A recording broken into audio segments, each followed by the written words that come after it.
मुलाजिमों जैसे कपड़े पहनता था, मुलाजिमों की तरह बोलता था मगर गजनी का जासूस था। पंजाब की उस वक्त की जबान रवानी से बोलता था और किसी को शक तक नहीं होता था कि ये खुशतबा आदमी राजा जयपाल की रियासत के लिए बहुत बड़ा खतरा है। वो कुछ अरसे से लाहौर में था। शहर में एक मकान में अकेला रहता था। उसके अड़ोस पड़ोस में रहने वाले उसके मुताल्लिक इतना ही जानते थे कि राजमहल का मुलाजिम है, मुल्तान का रहने वाला है और अच्छा आदमी है, लेकिन देर से घर आता है। उसकी दोस्ती एक हिंदू जगमोहन के साथ हो गई जो उसका हम उम्र था। उसका बाप ताजिर था। जगमोहन अक्सर रात को इमरान बलाजरी के घर आया करता था। उन दिनों हिंदू और मुसलमान की दोस्ती कम ही देखने में आया करती थी। मुसलमान अकलियत में थे और हिंदू उनसे नफरत करते थे। राजों महाराजों और पंडितों ने मुसलमानों के खिलाफ नफरत पैदा कर रखी थी, मगर जगमोहन जो जात का ब्राह्मण था, इमरान बलाजरी से पहली ही मुलाकात में इतना मुतासिर हुआ कि उसे मिलता रहा और उनकी दोस्ती हो गई।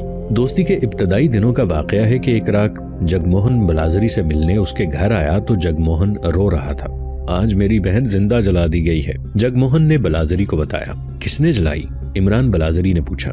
मेरे मजहब ने, जगमोहन ने बताया। उसकी शादी हुए अभी 1 साल भी पूरा नहीं हुआ था कि उसका खामिंद घोड़े से गिरकर जख्मी हो गया। आज सुबह वो मर गया। उसकी बीवी को भी उसके साथ ही मरना था। आज मेरे बहनोई की लाश चिता पर रखी गई तो उसके भाइयों ने मेरी बहन को भी चिता पर खड़ा कर दिया और चिता को आग लगा दी। तुमने चिता नहीं देखी होगी। लकड़ियों का बहुत बड़ा ढेर लगाया जाता है, चौकोर और ऊपर से हमवार होता है। उसकी लंबाई इंसान के कद से कुछ ज्यादा होती है और ऊंचाई कमोबेश 1 गज। इस पर लाश को रख देते हैं, लकड़ियों पर तेल या घी डालते और आग लगा देते हैं। मैं तो लाश को भी जलते नहीं देख सकता। मैंने अपनी बहन को अपने खामिद की लाश के साथ जिंदा जलते देखा है। कहते हैं कि हिंदू औरत इतनी गैरत वाली होती है कि उसका खामिद मर जाए तो उसके साथ जिंदा जल जाती है। इसे सत्ती होना कहते हैं। जो औरत सत्ती नहीं होती वो सारी उम्र शादी नहीं कर सकती। वो खतरा महसूस करती है कि इंसानी कमजोरी उसे गुनहगार बना देगी, इसलिए खामिद के साथ ही मर जाना बेहतर है। मैं सत्ती को अच्छा समझता था, मगर जब अपनी बहन को जिंदा जलते देखा तो मुझे मालूम हुआ कि हमारा मजहब किस कदर बेरहम है। कोई औरत जिंदा नहीं चलना चाहती। मेरी बहन को घसीट कर चिता तक ले गए और उसे उठाकर चिता पर खड़ा कर दिया। उसके पांव रस्सियों से बांध दिए गए थे। वो मुझसे बहुत ज्यादा मोहब्बत करती थी। मैं उसे बचा न सका। वहाँ कमोबेश 150 आदमी थे।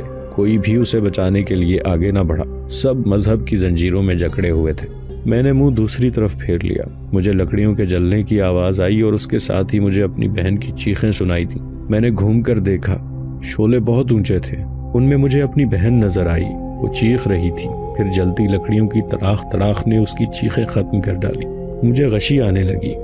मैं वहां से चला आया। मैं अभी तक बहन की चीखें सुन रहा हूँ। मुझे अपने मजहब से नफरत हो गई है। वो मजहब ही क्या जिससे इंसानों को नफरत हो जाए? इमरान बलाजरी ने कहा।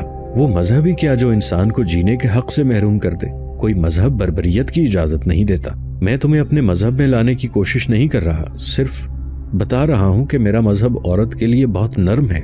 अगर किसी औरत का खामिद मर जाए तो उसे इजाजत होती है कि 3 माह बाद शादी कर ले। अगर वो जवान हो तो कोशिश की जाती है कि उसकी दूसरी शादी हो जाए। इस्लाम औरत को जरा सी भी जिस्मानी ईजा देने की इजाजत नहीं देता। हमारे पंडित दूध पीते बच्चों की भी कुर्बानी दिया करते हैं, जगमोहन ने कहा।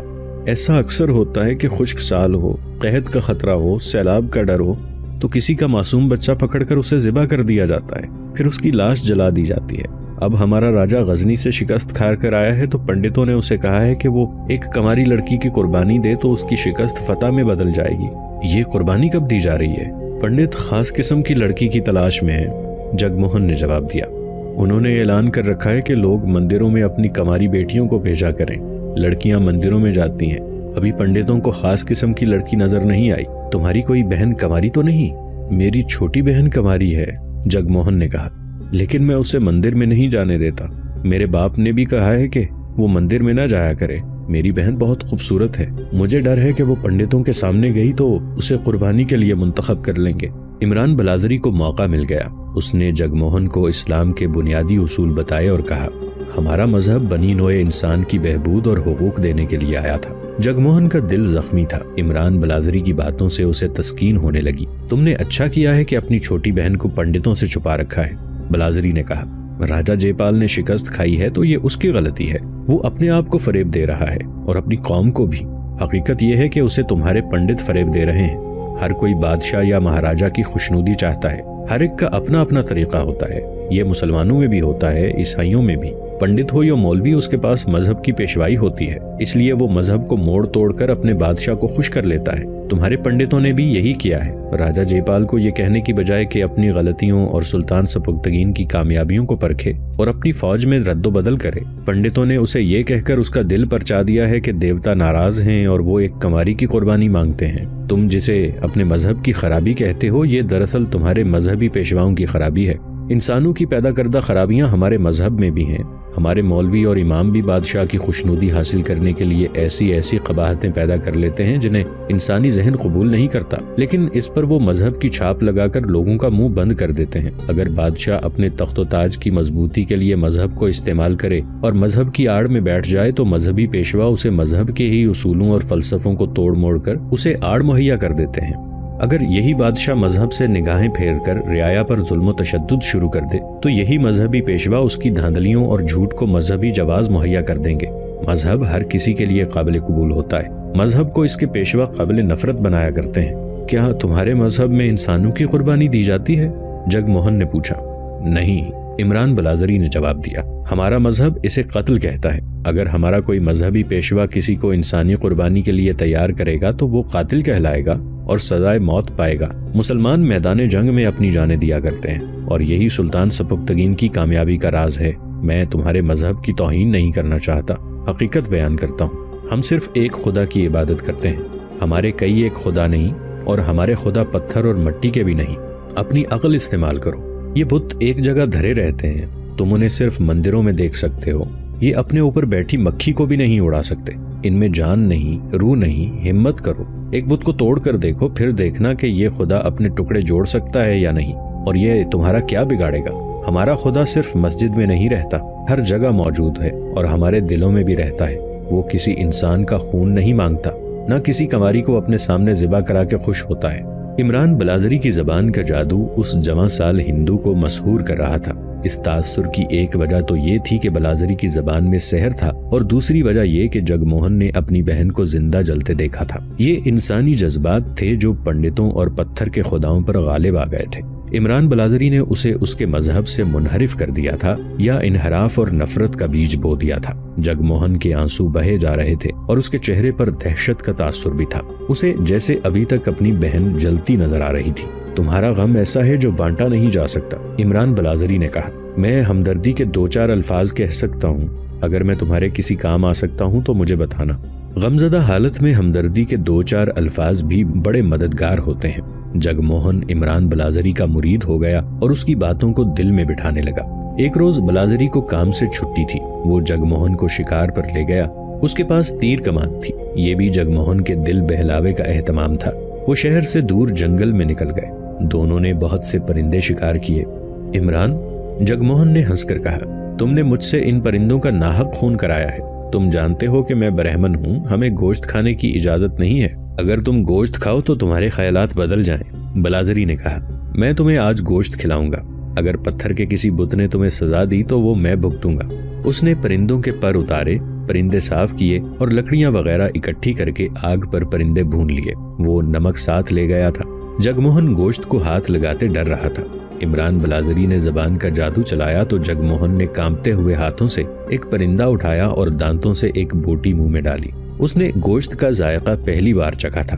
उसने जल्दी जल्दी पूरा परिंदा खा लिया। और खाऊंगा, जगमोहन ने कहा। वो एक और परिंदा खा गया। मैं एक और खिलाऊंगा, इमरान बलाजरी ने कहा। जगमोहन ने एक और परिंदा खा लिया। परिंदों की कमी नहीं थी। बलाजरी आग पर फेंकता, भूनता और नमक लगाता जा रहा था। जगमोहन ने एक और परिंदा उठाया तो बलाजरी ने रोक दिया। ज्यादा नहीं, उसने जगमोहन से कहा। तुम्हारा पेट गोश्त का आदी नहीं, शायद हजम न कर सके। मेरे घर आते ही रहते हो, मैं तुम्हें गोश्त का आदी बना दूंगा। जगमोहन ने बलाजरी के मना करने के बावजूद एक और परिंदा खा लिया और बोला, भागे दौड़ेंगे तो सब कुछ हजम हो जाएगा।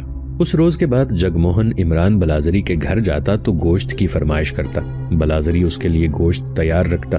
ये गोश्त का असर था या बलाजरी की बातों का कि जगमोहन अपने मजहब से मुतनफर हो गया। तुम मंदिर में जाया करते हो? एक रोज इमरान बलाजरी ने उससे पूछा। कभी कभी, जगमोहन ने जवाब दिया।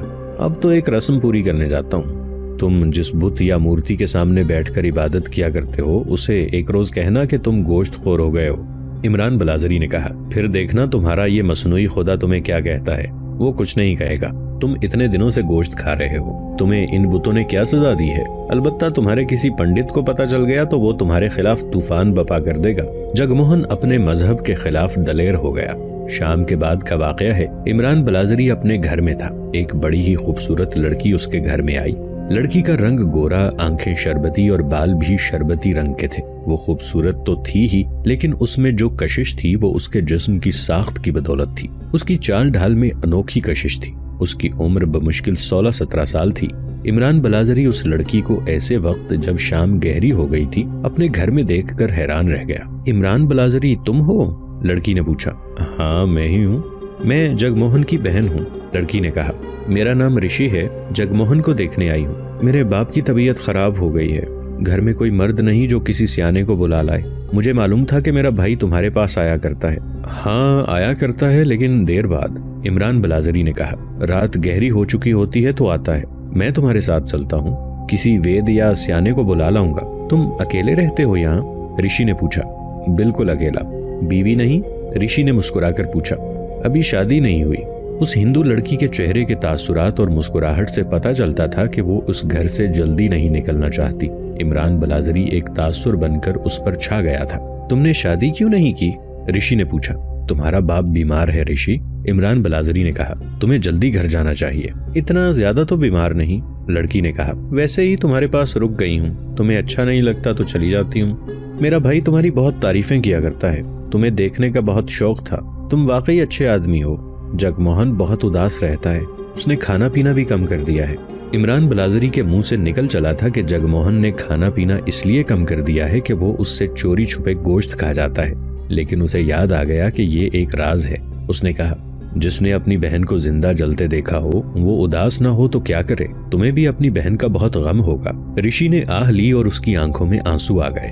रुंधी हुई आवाज में बोली, मेरी किस्मत में भी शायद जिंदा जलना ही लिखा है। कभी तो जी में आती है कि शादी ना करूं। इमरान बलाजरी की नजरें उसके चेहरे पर जम गईं, फिर आहिस्ता आहिस्ता नीचे को फिसलने लगी। ऋषि उसे देख रही थी। बलाजरी तसव्वुरों में देखने लगा कि इतनी हसीन लड़की जल रही है।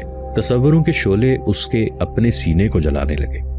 नहीं ऋषि, बलाजरी ने बेताबी से लपककर ऋषि के कंधे पकड़ लिए और बोला, तुम नहीं जलोगी। तुम मर गई तो मैं तुम्हारी लाश को भी नहीं जलने दूंगा। तुम्हारी लाश उठा ले जाऊंगा। ऋषि घबरा गई। बलाजरी संभल गया और खिसियानी सी मुस्कुराहट से बोला, मुझे माफ कर देना ऋषि, मुझे गलत ना समझना। मैं समझ नहीं सकता कि तुम जैसी औरतों को जिंदा किस तरह जलाया जा सकता है। तुम्हारे पंडित और दूसरे लोग ऐसे पत्थर दिल किस तरह बन जाते हैं? तुम मेरी किस्मत नहीं बदल सकते इमरान। इमरान ने उसकी आंखों में आंखें डाल दी। दोनों पर खामोशी तारी हो गई। इमरान बलाजरी उसके और करीब हो गया। मैं तुम्हारी किस्मत बदल सकता हूँ, उसने जेरे लब कहा। अगर तुमने साथ दिया तो खुदा हमारी मदद करेगा। कल आऊं? ऋषि ने पूछा। इसी वक्त, इमरान बलाजरी ने कहा। लेकिन कोई देख न ले, हमारे मजहब हमारे लिए मुश्किल पैदा कर देंगे। जगमोहन ने बताया था कि तुम्हें मंदिर में नहीं जाने दिया जाता। उसने वजह भी बताई थी। मैं अपने किसी देवता पर कुर्बान होने के लिए तैयार नहीं, ऋषि ने कहा। मैं दिन को घर से बाहर नहीं जाती, रात को निकलती हूँ। कल आओगी तो बातें करेंगे, बलाजरी ने कहा। तुम घर चलो, मैं किसी हकीम या सियाने को लेकर आता हूँ। वो ऋषि के साथ दरवाजे तक गया। ये तारीख डेवड़ी थी। ऋषि उसके करीब हो गई। इमरान बलाजरी ने अपना बाजू उसकी कमर में डाल दिया। मैं किसी गैर मर्द के इतने करीब कभी नहीं हुई थी, ऋषि ने कहा। तुम्हारे करीब आते हुए डर लगता है। मुसलमानों के मुताल्लिक हमें कभी कोई अच्छी बात नहीं बताई गई। जगमोहन मुझे ये बताता है कि तुम अच्छे आदमी हो, तो मैं यहाँ कभी ना आती। तुम तो बहुत अच्छे हो। ऋषि दरवाजे से निकली तो भी उसके हाथ में इमरान का हाथ था, जैसे वो इस खूबरू मुसलमान के सहारे अपने मजहब के सैलाबी दरिया में उतर रही हो। इमरान बलाजरी ने अपना हाथ छुड़ाने की कोशिश न की। ऋषि कुछ देर रुकी रही। उसने बेदिली से इमरान का हाथ छोड़ा और चली गई। वो कुछ दूर चली गई तो इमरान बाहर निकला और एक हकीम के घर को चल पड़ा। हकीम को जगमोहन के घर में दाखिल करके इमरान बलाजरी वापस आ गया। ड्योढ़ी से गुजरकर सहन में आया तो बाहर का दरवाजा खुला और बंद हो गया। उसने घूमकर देखा, वो औरत ही लगती थी। वहाँ अंधेरा था, शायद ऋषि फिर आ गई थी। करीब आई तो बलाजरी ने पहचान कर कहा, फातिमा तुम यहाँ कैसे आ गई? सिर्फ ये पूछने आई हूँ कि ये हिंदुआनी यहाँ क्यों आई थी? फातिमा ने पूछा। क्या मैं इतनी बुरी हूँ कि दूर से मेरे सलाम का जवाब दे देते हो और मेरे पैगाम का ये जवाब देते हो कि तुम्हारे खामिद से डरता हूँ, मेरे घर ना आना, हम नहीं मिल सकते। इमरान बलाजरी ने जाकर दरवाजा अंदर से बंद किया और फातिमा को अपने कमरे में ले गया, जहाँ थोड़ी देर पहले ऋषि आई थी। वो अपने भाई को देखने आई थी। इमरान बलाजरी ने फातिमा से कहा, मैंने आज पहली बार उस लड़की को देखा है, उसके साथ मेरा कोई ताल्लुक नहीं और मैं तुम्हारे साथ भी कोई ताल्लुक नहीं रख सकता फातिमा। तुम मुसलमान हो, खामिद वाली हो, तुम्हारे सलाम और तुम्हारे पैगाम जिस्मानी ताल्लुक की खातिर हैं। मैं गुनहगार नहीं कहलाऊंगा। जिसे तुम मेरा खामिद कह रहे हो वो मुझे अकेली का खामिद नहीं। फातिमा ने कहा, उसकी 3 बीवियां हैं, मैं सबसे छोटी हूँ, मेरी उम्र 20 साल से कुछ महीने ऊपर होगी। मेरे खामिद की उम्र मुझसे दुगनी से भी ज्यादा होगी।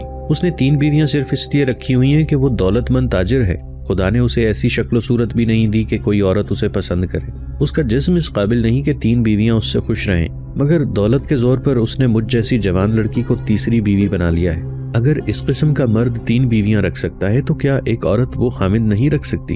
औरत को इस हक से क्यों महरूम किया गया है कि वो अपनी पसंद के मर्द के पास जाए? मर्द को ये हक किसने दिया है कि वो 3-3, 4-4 जवान लड़कियों को अपने अक़द में बांध ले? इसमें मेरा कोई कसूर नहीं। इमरान बलाजरी ने बेरुखी से कहा, मैंने मर्द को 3 और 4 बीवियां रखने का हक दिया है, ना औरत को। मैं तुम्हारे साथ कोई ताल्लुक नहीं रखना चाहता, तुम चली जाओ।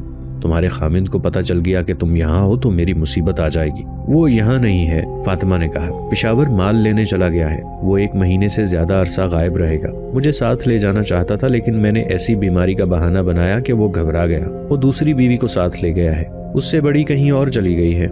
रात देर से आएगी, वो मुझे कहीं जाने से रोक नहीं सकती और मैं उसके रास्ते में नहीं आई।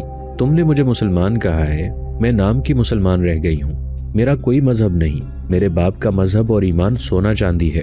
उसने मुझे मजहब के नाम पर बेचा है, मेरी कीमत नकद वसूल करके मेरा निकाह पढ़वाया है। मुझे अपने मजहब के साथ कोई दिलचस्पी नहीं रही। मुझे ये बताया गया है कि औरत को मर्द की तफरीह के लिए पैदा किया गया है। मैं एक मर्द की तफरीह का जरिया बन गई हूँ। मैं इसे अपना हक समझती हूँ कि अपनी तफरीह का कोई जरिया पैदा करूँ। वो जरिया तुम हो। अपनी कितनी कीमत मांगते हो? क्या मैं इस हिंदू लड़की जितनी खूबसूरत नहीं हूँ? मैं तुम्हारे खामिद की कबील में से नहीं हूँ। इमरान बलाजरी ने कहा, मुझे तुम्हारे हुस्न के साथ जरा सी भी दिलचस्पी नहीं। अगर मैं ऐसा होता तो मैं इस वक्त 2 नहीं तो 1 शादी जरूर कर चुका होता। मेरी नजर न अपने जिस्म पर है न तुम्हारे जिस्म पर। तुम भी जिस्म से तवज्जो हटा लो। मुसलमान की दौलत उसकी रूह होती है, रूह को पाक रखो। तुम पगले हो, फातिमा ने कहा, डरते हो, अपने आप को फरेब देते हो। मेरा जिस्म रूह से खाली है।